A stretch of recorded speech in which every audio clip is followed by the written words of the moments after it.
여러분 안녕하세요. 캠브리지 동아시아사 시간이 돌아왔습니다. 요게 45강쯤이 되나요? 아무튼 하루빨리 전면 등교가 이루어지면서 더 이상 선생님이 이러한 수업 녹화를 하지 않아도 되는 날이 오기를 바라면서 수업을 시작해 보도록 하겠습니다. 자, 우리 지난 시간에 무엇에 대해서 배웠냐면요, 임진왜란에 대해서 배웠습니다. 그죠? 그리고 임진왜란이 끝나고 난 이후에 동아시아의 상황이 어떻게 바뀌게 되었는가에 대해서 이야기를 해봤습니다. 자, 그 뒤에 이야기를 이번 시간에 마저 이어서 살펴보도록 할게요. 이번 시간에 우리가 배울 내용은 바로 정묘호란과 병자호란이 일어나기 전에 어떤 상황이었느냐, 임진왜란과 정묘호란, 병자호란 사이에서에 있었던 일에 대해서 이야기를 해볼 겁니다.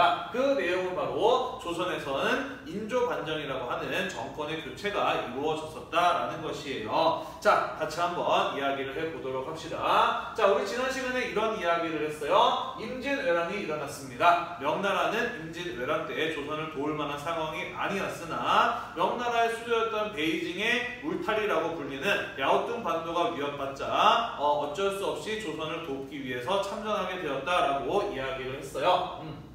자, 그러나 조선을 무리하게 도왔던 명나라 임진왜란 이후에 국력이 크게 약화되었다라고 이야기를 했습니다. 그러면서 지금까지 잘 억제하고 있었던 만주의 여진족들을 제대로 견제하지 못하면서 이후에 여진족들이 빠른 속도로 성장을 하게 되고, 이후에 누르하치라고 하는 부족장에 의해서 여진족들은 후금이라는 나라를 세우고 민족의 이름을 만주족으로 바꾸고 명나라를 압박해 들어가기 시작하였다라고 이야기를 했습니다. 자, 그래서 이들의 후금의 세력이 빠르게 커지게 되면서 이후에 후금들은 야오뚱 반도까지 차지하면서 만주 전역을 장악하는 강력한 세력으로 성장을 하게 되었고, 야오뚱 반도가 후금에서는 넘어가게 되자 명나라는 큰 위협을 느끼게 됩니다. 그죠? 그래서 조선에게 임진왜란 때는 우리가 너네를 도와주었으니 이번에는 너희가 우리를 도울 차례다 라고 하면서 조선에게 이 후금과 싸울 때 필요한 군사적인 지원을 해줄 것을 요구하였다라고 이야기를 했습니다. 자, 지난 시간에 이야기했다시피 조선의 경우에는 임진왜란 때 명예 도움이 없었다면 나라가 망할 뻔했어요. 그죠? 그래서 조선은 이 임진왜란 때 명예 도움을 나라를 다시 세워준 은혜, 명예에 대한 제조지은이라고 느끼게 되었다라고 이야기를 했잖아요. 그죠? 자, 그러면서 명나라를 형식적으로 사대하던 조선이 이후에는 진심을 다해서 섬기는 실질적인 사대로 돌아서게 되었다, 변하게 되었다라고 이야기를 했습니다. 자, 그런 명나라가 도움을 요청했기 때문에 조선은 명나라를 돕지 않을 수는 없었다라는 것이에요. 다만 문제는 이 임진왜란을 거치면서 조선이라는 나라는 쑥대밭이 되어 있어서 명을 도울 만한 상황이 아니었거니와, 지도를 보면 아시겠습니다만은 명나라를 도왔다가는 또 마찬가지로 국경을 접하고 있는 후금을 적으로 돌릴 수 있었고, 후금이 쳐들어오게 되었을 때 조선은 그것을 막아낼 능력이 없었기 때문에 지금 명나라와 후금 사이에서 조선은 어느 나라 편을 들어야 할지 상당히 난감한 상황에 처하게 되었다라는 이런 이야기를 우리가 지난 시간에 했었습니다. 맞나요? 기억하시는지 모르겠네요. 자, 당시 조선의 상황은 어땠는지 살펴보도록 합시다. 임진왜란이 끝난 이후에 선조는 죽고 이후에 그의 아들이 왕위에 올랐으니 그게 바로 광해군이 되겠습니다. 광해군이 왕이 되었을 때 조선의 정권을 장악한 붕당은 어디였냐면은 바로 북인 붕당 쪽이었어요. 북인이 집권하게 된 데에는 여러 가지 이유가 있습니다. 북인들 가운데 상당히 활발한 의병 활동을 했던 사람들도 있고요. 또 광해군의 즉위 과정에서 상당히 중요한 역할을 했던 그런 사람들도 있었고요. 아무튼 중요한 것은 임진왜란 이후에 광해군과 북인이 정권을 장악하게 되었다. 광해군이 왕위에 올랐고 북인이라고 하는 붕당이 정권을 잡게 되었다라는 것입니다. 자, 임진왜란을 거치면서 조선은 쑥대밭이 되었기 때문에 지금 광해군과 북인 앞에 놓여있는 가장 시급한 과제는 무엇이냐? 그것은 바로 전쟁 이후의 조선을 다시 복구시키는 데 최선을 다하는 것이었다라는 것이죠. 자, 그런데 그런 상황에서 후금과 명나라 사이에 전쟁이 발생하게 되었고 명나라와 조선에 대한 도움을 요구하게 되었다라는 것입니다. 자, 아까도 이야기했듯이 명나라의 도움을 나라를 다시 세워준 은혜로 여겼던 조선에서는 명나라를 돕지 않을 수 없었다. 하지만 명을 도울 경우에는 후금을 적으로 돌리게 되고 후금을 적으로 돌리게 된다면 쑥대밭이 된 조선은 또 얼마나 큰 피해를 입을지 모르는 상황이었다라는 것이죠. 자, 그래서 광해군이 한 선택은 무엇이었나요? 그렇죠. 여러분들이 한국사 시간에 배웠다시피 중립 외교를 선택을 했던 것입니다. 그죠? 명나라와 후금 사이에서 어느 쪽의 편을 들지 않고 양쪽에서 중립을 유지하는, 반대로 정확히 이야기하자면 명나라 후금 모두를 적으로 돌리지 않는 외교를 실시했으니 그게 바로 중립 외교 정책이었다라는 것입니다. 한국사 시간에도 배웠겠습니다만은 이 광해군의 중립 외교 정책을 대표하는 사건이 바로 이 강홍립의 투항 사건이라고 하는 것이었죠. 자, 이런 사건이었습니다. 광해군은 명나라에게 군대를 보내지 않을 수는 없었어요. 그래서 군대를 보내게 되었고요. 이 명나라를 돕기 위해서 보내는 군대의 총대장으로 임명되었던 사람이 바로 강홍립이라고 하는 사람이었습니다. 자, 그런데 사실 명나라를 도우러 가는 군대의 총대장을 강홍립이라는 사람으로 임명한 것은 조금 의아한 일이었어요. 왜냐하면 강홍립 같은 경우에는 유능한 장군은 아니었거든요. 사실 이 사람은 외국어에 굉장히 뛰어난 외교관이었다라고 합니다. 강홍립도 아마 의아하지 않았을까요? 나는 군인도 아닌데 왜 내가 장군으로 임명되었을까? 의아했을 텐데 이 강홍립이 자 이제 저는 명나라를 도우러 출발합니다 라고 이렇게 광해군에게 인사를 하러 왔을 때 광해군이 강홍립에게 이렇게 이야기를 했다라고 선생님은 들었어요. 상황을 보아 적절히 대처하라 라는 이야기를 했다라고 합니다. 강홍립은 눈치가 빠른 사람이었다라고 해요. 그래서 광해군이 상황을 보아 적절히 대처하라 라고 하는 것이 무슨 말인지를 잘 이해했다라고 합니다. 그것은 명나라 후금 모두를 적으로 돌리지 않도록 주의해라 라는 그런 뜻이었을 것이라고 선생님은 생각을 해요.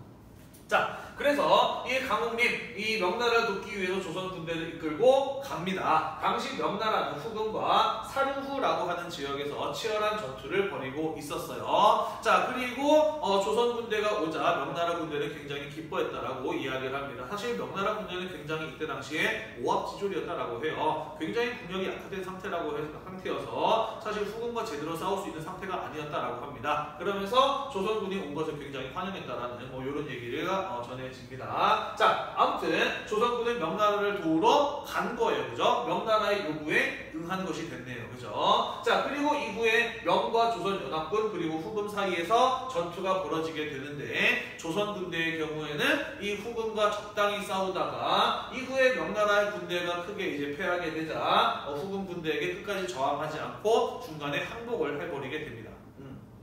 자, 그러면서 이 강홍립이 후금에 가서 이야기를 하는 것이죠. 우리가 왜 왔는지 아느냐. 사실 우리도 이 전투에 참가하기 너무나 싫었다. 하지만 명나라가 우리를 도우라고 억지로 요구하였기 때문에 우리는 내키지 않았지만 어쩔 수 없이 군대를 끌고 이 전투에 참전하게 된 것이다. 비록 우리는 너희와 싸우긴 했지만은 후금을 적으로 돌리고 싶지 않다라는 그런 의사를 강홍립이 후금에게 표현을 합니다. 아까 얘기했죠. 외국어에 능통한 외교관이었다라고 이야기를 했잖아요. 그죠? 당시 조선이 왜 명나라를 돕기 위해서 군대를 보냈으며 후금을 적으로 돌리고 싶지 않았다라고 하는 그러한 상황을 굉장히 잘 전달했다라고 해요. 그리고 후금 입장에서도 그것을 잘 이해해줬다라고 합니다. 너네가 왜 이 전투에 참여할 수밖에 없었는지 안다. 너희가 우리를 적으로 돌리고 싶지 않다라고 했는데 우리도 사실 공격의 목표는 명나라지 조선이 아니다. 우리도 너네랑 싸울 생각이 없으니 너희의 투항을 받아들이겠다 라고 하면서 조선군의 항복을 받아들여 줍니다. 자, 그래서 이 강홍립의 투항 사건은 이 광해군이 명나라를 도왔음에도 불구하고 후금을 적으로 돌리지 않았던 그런 어떤 현명한 외교 정책이었다라고 평가를 받기도 합니다. 그게 바로 광해군의 중립 외교 정책이었다라는 것이에요.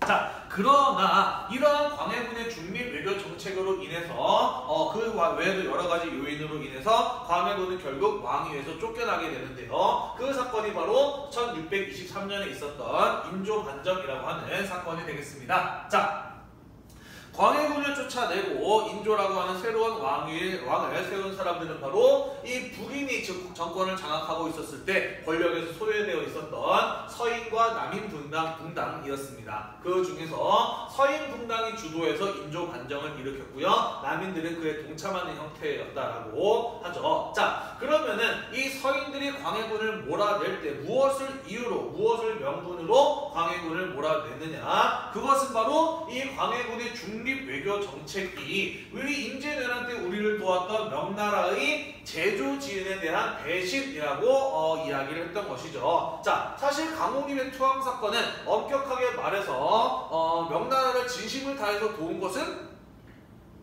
아니었다라고 볼 수가 있죠. 그죠? 정말로 명나라를 위해서 진심을 다했다라고 한다면은 강호림은 중간에 적당히 싸우다 항복할 것이 아니라 끝까지 후금과 맞서 싸우거나 아니면 도망쳐서라도 후금과 싸우기 위한 어떤 또 다른 준비를 해야 되는 것이 맞았다라는 것이죠. 그런데 광해군의 지시에 의해서 적당히 싸우다가 후금에게 항복을 한 것은 우리나라를 구해주기 위해서 힘든 상황에서도 군대를 보내준 명나라에 대한 배신이다라고 이야기를 했던 것이고, 이렇게 명에 대한 의리를 저버리고 배신을 하는 왕을 왕으로 모실 수 없다라고 하는 것이 바로 인조 반정을 일으킨 명분이었다라는 것입니다.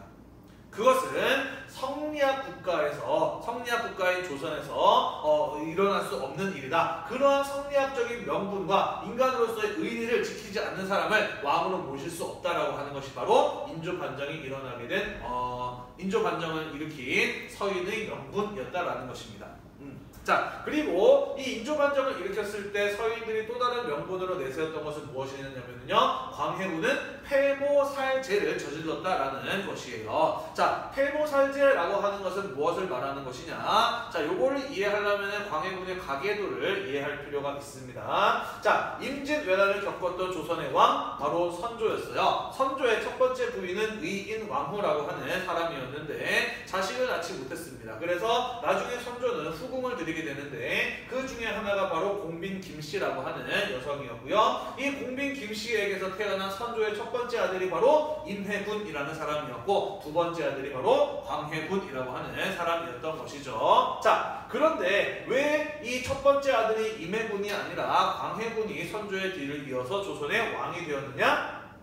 임해군은 쉽게 말해서 도라이였다라고 해요. 굉장히 성품이 거칠고 망난이었다라고 이야기를 합니다. 그래서 진작부터 쟤는 무슨 일이 있어도 왕이 될 감이 아니다라는 그런 어떤 평을 받았던 사람이라고 해요. 그 외에도 많은 아들들이 있었습니다만은 임진왜란이 터졌을 때 선조가 의주로 도망간 상황에서 이 왕을 대신해서 전쟁의 상황을 수습하고 전국 각지를 돌아다니면서 의병들을 일으키고 이 외교 일을 담당하고 할 만한 능력을 가지고 있었던 재능을 가진 아들은 바로 이 광해군이었던 것이에요.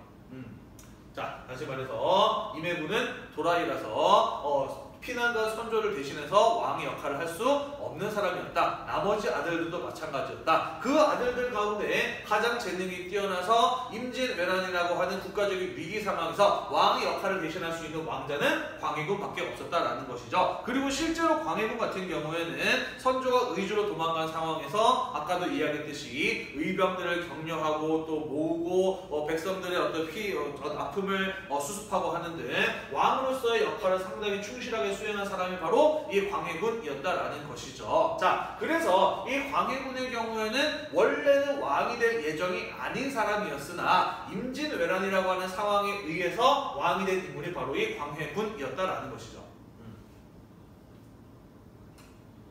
임진왜란 중에 세자로 책봉이 되고 왕의 역할을 대신했던 사람이 바로 이 광해군입니다. 자, 그런데 문제는 뭐였냐면요, 이 의인 왕후가 사망하고 난 이후에 선조는 다시 결혼을 해서 임목대비라고 하는 정식 부인을 다시 맞아들이게 됩니다. 자, 그리고 이 선조와 임목대비 사이에서 임진왜란 이후에 아이가 태어나게 되니 그가 바로 영창대군이라고 하는 왕자였다라는 것이에요. 자, 엄밀히 이야기하자면 이미 광해군은 세자로 책봉되어 있는 상황이긴 했지만 광해군은 원래는 후궁의 아들이기 때문에 왕을 이어받을 자격이 한참 뒤인 사람이에요. 그죠? 원래대로라고 한다면 임진왜란이 없었다라고 한다면은 선조와 정식 부인인 임목대비의 아들이 영창대군이 왕위를 이어받아야 하는 것 아닙니까? 그죠? 자, 하지만 임진왜란 이후에 태어난 아들이었고 임진왜란이 지난 지 얼마 지나지 않아서 선조가 사망하게 되면서 도저히 왕이 될 수 없는 아이였어요. 그러면서 원래 세자였던 광해군이 자연스럽게 임진을 한 이후에 왕위의 자리에 오르게 되는 것이죠. 자, 하지만 광해군 입장에서는 이 영창대군의 존재 어땠을까요?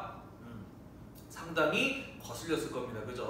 광해군은 원래 나는 왕이 될 예정이 아닌 사람이었다라고 하는 그 어떤 위험 부담을 왕위에 있는 동안 계속해서 가져갈 수밖에 없는 사람이에요. 그죠? 그래서 내가 뭔가 조금 잘못을 한다거나 내가 뭔가 조금 이렇게 신하들이 마음에 들지 않는 행동을 할 때는 신하들은 계속해서 역시 쟤는 원래 왕이 될 애가 아니었어. 원래 왕이 될 사람을 왕으로 만들어야 돼. 라는 식으로 광해군을 공격할 가능성을 계속 가지고 있는 사람이었다라는 겁니다. 자, 그러다 보니까 광해군은 자신이 조선의 왕으로서의 왕권을 안정시키기 위해서는 영창대군, 비록 배달은 자신의 동생이지만 제거할 필요가 있었던 것이죠. 자, 그러면서 광해군의 경우에는 이 선조의 부인이었던 인목대비를 왕실에서 쫓아내고요. 그리고 자기의 배다른 동생인 영창대군을 귀양 보내서 죽입니다. 그 사건이 바로 광해군의 패모살제라고 하는 사건이었던 것이에요.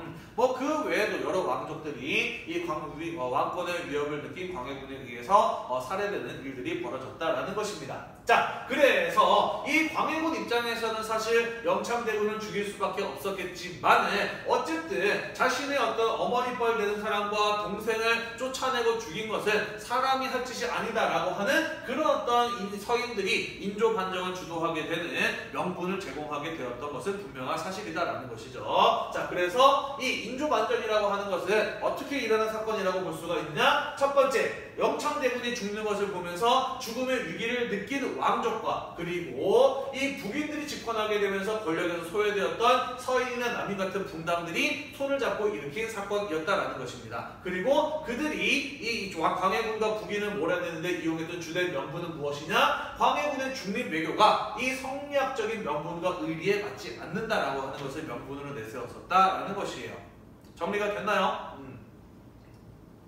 자, 그렇기 때문에 이 인조 반정 이후에 광해군이 폐위되고 북인들이 제거되거나 한 이후에 왕위에 오른 것은 바로 인조였고 이 이후에 이 조선의 정권을 장악하게 된 분당은 바로 서인이었다라는 것입니다. 자, 아까 이야기했죠. 인조와 서인이 손을 잡고 광해군을 몰아낸 명분이 무엇이었어요? 광해군이 추진한 중립 외교 정책은 명나라에 대한 제조지인에 대한 배신이다라는 것이었지 않습니까? 그죠? 그러므로 이 광해군을 몰아내고 왕위에 즉위한 인조와 북인을 몰아내고 정권을 장악한 서인은 어떠한 외교 정책을 추진해야 됐을까요? 그렇죠. 명나라의 제조지은에 대한 배신이 아니라 명나라의 제조지은에 대한 보답으로서의 외교 정책을 추진할 수밖에 없었겠죠. 그죠? 자, 그러면서 인조와 서인들의 경우에는 명나라랑 친하게 지내고 후금을 배척을 하는 이른바 친명배금 정책을 추진하게 되는 것입니다. 이 사람들이 친명배금 정책을 추진하지 않고 또다시 중립외교를 한다? 그럼 자신들은 아무런 이유 없이 광해군을 쫓아낸 일개의 반란을 일으킨 반역자들에 불과해지게 되는 것이거든요. 그렇기 때문에 이들은 이 친명배금이라고 하는 명분을 버릴 수 없었다라는 겁니다. 그리고 그것을 실제로 외교 정책으로 추진하였다라는 것이에요. 자, 그래서 이 인조와 서인에 의해서 추진되었던 대표적인 친명배금 정책이 있는데 그것은 바로 무엇이었냐면은 명나라의 모분룡의 군대를 지원한 사건이었어요. 자, 요거는 뭐였냐면은요, 이 모분룡이라고 하는 사람은 명나라의 장군이었고요. 만주의 후금을 제압하라고 하는 명령을 받고 명나라의 군대를 이끌고 만주로 진격을 했던 장군입니다. 자, 하지만 명나라의 군대는 아까도 이야기했듯이 상당히 무력한 상태였어요. 그래서 모분룡의 군대는 만주의 후금을 공격했다가 크게 패하게 되고요. 모분룡 장군은 군대를 이끌고 이 조선 앞바다에 있는 가도라고 하는 섬으로 후퇴를 하게 됩니다. 왜 섬으로 후퇴를 하느냐? 후금군은 유목민족 수렵민족이기 때문에 말을 잘 타지만 배는 잘 못하거든요. 그래서 후금이 쫓아오지 못하게 바다에 있는 섬으로 모분룡의 군대가 후퇴를 했던 것입니다. 자, 하지만 후금은 크게 걱정하지 않았어요. 왜 그랬느냐? 이 가도라고 하는 섬은 굉장히 작은 섬이거든요. 저 많은 군대가 저 섬에 들어갔을 때 식량이나 무기를 구할 수 없을 것이다. 금세 지쳐서 돌아가거나 다시 나왔을 때 잡으면 된다 라고 생각을 했어요. 자, 그런데 이게 웬걸? 가도로 도망갔던 모분룡 장군의 군대가 충분한 식량과 무기를 가지고 다시 만주로 나와서 후금을 공격하는 일이 벌어졌습니다. 후금은 깜짝 놀랐죠.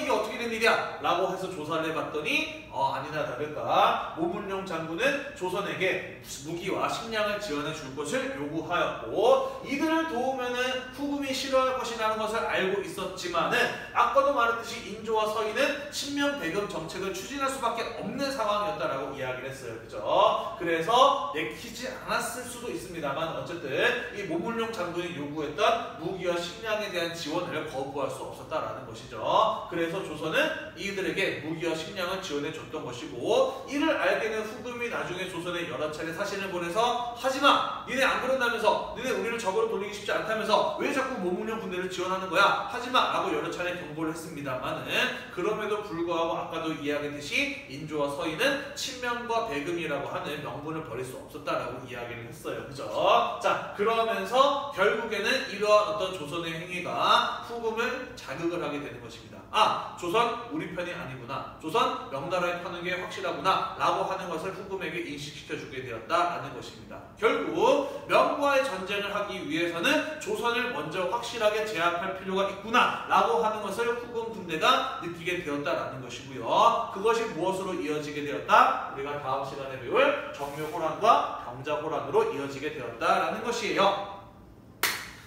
자, 다음 주 지금 이 수업을 녹화하는 것은 지금 여러분 등교 주간인데요. 자, 아무튼 여러분 오늘도 공부하느라고 대단히 고생이 많으셨고요. 다음 시간에 마저 이어서 살펴보도록 하겠습니다. 오늘의 수업이 여러분들의 공부에 도움이 되셨다면 구독과 좋아요 잊지 말고 많이 눌러주시고요. 하루빨리 전면 등교가 이루어져서 이번 학기에는 조금 더 좋은 동아시아사의 성적이 나올 수 있었으면 좋겠습니다. 다음 시간에 만나요. 안녕.